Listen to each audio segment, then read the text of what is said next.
நம்ம எல்லாருக்குமே தெரியும் சங்கர்னாலே பிரம்மாண்டம் தான். ஸோ அந்த பிரம்மாண்டம் அவருடைய பாடல் காட்சிகள் வந்து வேற லெவலில் தெரிக்கும். ஆனால் அதே பிரம்மாண்டங்கிறது சங்கருக்கு மைனஸாக இருக்கோ அப்படின்னு நினைக்கிற மாதிரி தான் இருக்குது.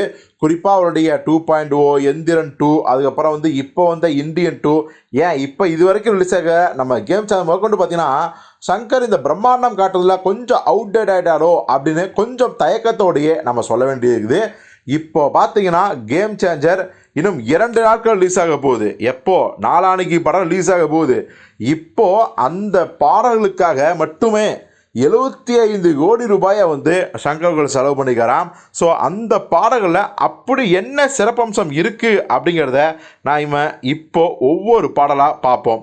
அதாவது இந்த படத்தில் வந்து ஜரகண்டி அப்படிங்கிற ஒரு பாடல் இருக்குது. அந்த பாடலுக்கு நடனம் அமைத்தவர் யார் அப்படின்னா நம்ம நடன புயல் பிரபு தேவா அவர்கள் தான் பண்ணியிருக்காரு. கிட்டத்தட்ட 600 டான்சர்ஸ் எல்லாம் சேர்ந்து ஆடிக்காங்க. அதாவது 70 ஃபுட் ஹில் வில்லேஜ், அதாவது 70 அடி மிகப்பெரிய ஒரு வில்லேஜ், அதுவும் மலை கிராமம். ஸோ அங்கே வந்து இந்த சாங்கை வந்து ஷூட் பண்ணியிருக்காங்க. 13 நாட்கள் வந்து சங்கரர்கள் இந்த சாங்கை வந்து ஷூட் பண்ணிக்காங்களாம்.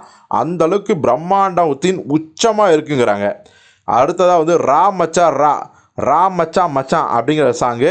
இந்த சாங் வந்து பார்த்திங்கன்னா tribute to Indians folks dance அப்படிங்கிறாங்க. அதாவது இந்த சாங்க்கு கோரியா பண்ணது நம்ம கணேஷ் ஆச்சாரியா. 1000 டான்சர்ஸ் வந்து இந்த சாங்கில் இருக்காங்களாம். ஸோ இது வந்து ஒரு இந்தியாவோட ரொம்ப ரொம்ப ரிச்சான கல்ச்சரல்ஸை வந்து பார்த்திங்கன்னா செலிப்ரேட் பண்ணுற மாதிரி இருக்கும், பண்பாடு நாகரிகம் கலாச்சாரத்தை அப்படிங்கிற சொல்கிறாங்க. அடுத்தது நானா ஹைரானா அப்படிங்கிற ஒரு சாங். இந்த சாங் தான் first Indian song with infrared கேமராவில் அப்படிங்கிறாங்க. ஸோ அந்தளவுக்கு அந்த சாங்கை அந்த கேமராவில் வந்து ஷூட் பண்ணிக்காங்களாம், ஃபஸ்ட்டு இந்தியன் சாங்காக.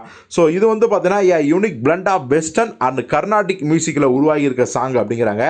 லொக்கேஷன் வழக்கம் போல் சங்கர் பண்ணா ஃபாரின் தானே. ஸோ இதுலேயும் ஃபாரின் என்ன அப்படின்னா நியூசிலாந்து தான் இந்த சாங்கை வந்து ஷூட் பண்ணிக்காங்க.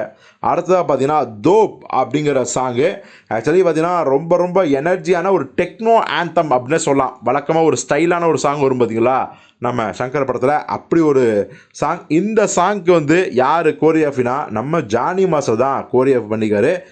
இந்த சாங்கில் 100 ரஷ்யன் டான்சர்ஸ் வந்து ஆடிக்காங்க. இந்த சாங்கை 8 நாட்களில் வந்து நம்ம சங்கர் அவர்கள் ஷூட் பண்ணிக்காரு.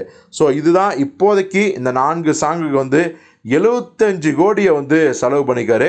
ஸோ பொறுத்து வந்து பார்ப்போம் இந்த சாங்கை விஷுவலாக பார்க்கும்போது எவ்வளோ பெரிய இம்பேக்டை ஏற்படுத்த போகுது, ரசிகர்கள் இந்த சாங்கை எந்த அளவுக்கு என்ஜாய் பண்ண போகிறாங்க அப்படின்னு.